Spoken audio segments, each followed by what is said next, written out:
കുംഭമേളയിലെ viral പെൺകുട്ടി Mona Lisa ഭോസ്ലേക്കും കാമുകൻ മുഹമ്മദ് ഫർമാനും കേരളത്തിൽ മംഗല്യം.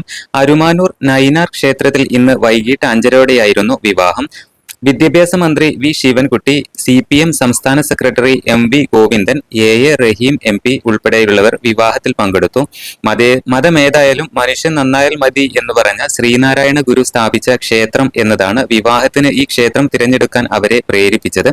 വിവിധ മതങ്ങളുണ്ടെങ്കിലും എല്ലാ മതത്തിന്റെയും സത്ത ഒന്നാണ്, അത് മനുഷ്യത്വമാണ്. ആ മനുഷ്യത്വത്തെ അടിസ്ഥാനമാക്കി മുന്നോട്ടു പോകാൻ പറഞ്ഞ മഹാഗുരുവാണ് ശ്രീനാരായണ ഗുരു. വിവാഹത്തിന് പങ്കെടുക്കാനെത്തിയ MV ഗോവിന്ദൻ പറഞ്ഞു. വീട്ടുകാരിൽ നിന്നും സംരക്ഷണം ആവശ്യപ്പെട്ട് ബുധനാഴ്ചയാണ് പെൺകുട്ടി തിരുവനന്തപുരം തമ്പാനൂർ പോലീസ് സ്റ്റേഷനിൽ അഭയം തേടിയത്. പൂവാറിൽ സിനിമ ഷൂട്ടിങ്ങിനായി എത്തിയപ്പോഴാണ് താരം പോലീസ് സ്റ്റേഷനിൽ എത്തിയത്.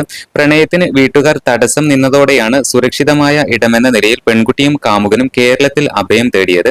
മധ്യപ്രദേശിലെ ഇൻഡോർ സ്വദേശിനിയായ മൊണാലിസ ഭോസ്ലേക്കും മഹാരാഷ്ട്ര സ്വദേശിയായ ഫർമാൻ ഖാനും തമ്മിൽ 6 മാസമായി പ്രണയത്തിലാണ്. അവരുടെ ബന്ധം വീട്ടുകാർ എതിർക്കുകയും മറ്റൊരാളുമായി മൊണാലിസയുടെ വിവാഹം തീരുമാനിക്കുകയും ചെയ്തു. ഇതോടെയാണ് ഇരുവരും കേരളത്തിലെത്താൻ തീരുമാനിച്ചത്. മറ്റ് സംസ്ഥാനങ്ങളിൽ തങ്ങളുടെ ബന്ധത്തിന് വലിയ എതിർപ്പുകൾ നേരിടേണ്ടി വരുമെന്ന് ഉറപ്പുള്ളതിനാലാണ് കേരളം തിരഞ്ഞെടുത്തത് എന്നും ഇരുവരും പറഞ്ഞു.